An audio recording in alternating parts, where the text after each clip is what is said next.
While cockatoos are favorites of pet owners for their docile nature and long lifespans, one in Texas in 2001 went above and beyond the call of duty during a horrific event. Kevin Butler, an avid Boston Celtics fan who named his pet cockatoo after basketball superstar Larry Bird, was enjoying a quiet evening at home before being disrupted by two robbers. Butler, who was caring for his bird at the time, struggled with the robbers before being slashed in the throat by his assailants. The cockatoo quickly swooped in and pecked at one of the robbers' faces before being stabbed to death with a fork. After the robbers quickly fled the scene, detectives found blood blotted on the beak of the bird and quickly sent it in for testing. The evidence proved to be that of Daniel Torres, and he was promptly arrested along with the other robber. Torres received a sentence of life in prison.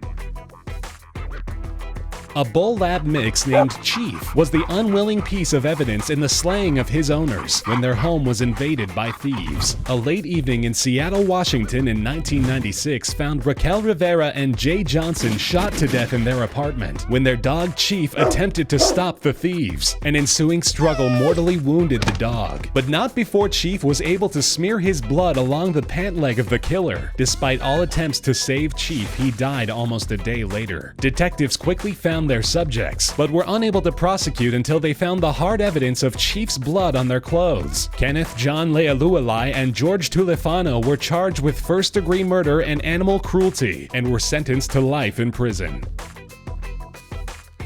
Lori Auger's love of her pets bled over into her career, as she proudly owned a pet shop in Pennsylvania in 1989. While she cared for dogs, cats, and birds at her store, she was a mother to two cats at home. However, when Lori was abducted from her home and missing for 3 weeks, everyone in her town feared the worst. These fears were realized when she was found alongside a dirt road, with no evidence on her body to track down a killer. Still, detectives sought out her estranged husband, Robert Auger, who had recently been spotted by his parents hastily scrubbing the inside of his vehicle. Robert claimed a desire to sell the vehicle, but the police didn't buy his excuse. They eventually found a multitude of cat hairs all over Robert's clothes and vehicles, and easily traced the fur back to Lori's cats at home. Since he had reportedly been kicked out months before, the cat hair proved Robert had recently been in Lori's home. He was charged with her murder and given the death penalty.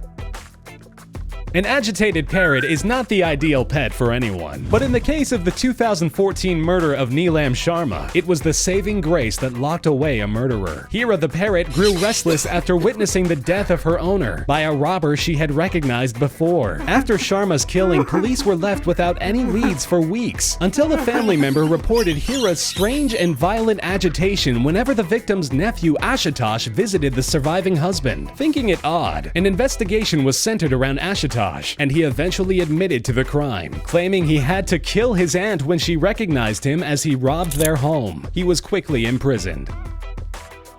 A 1985 murder was solved by fate and a grasshopper when a woman was found murdered without any leads to her assailant, save a small dead grasshopper on her jacket that was missing a leg. The investigation soon found its way under the nose of forensic entomologist M. Lee Goff, who was able to connect the grasshopper to the murderer, who had been stopped in a traffic incident a few days later and frisked. When he was found with a grasshopper leg in his coat, Goff reconnected the severed leg with the grasshopper and started the case against the man. He was sentenced to life in prison, as Goff would go on to be a consultant for the popular television show CSI.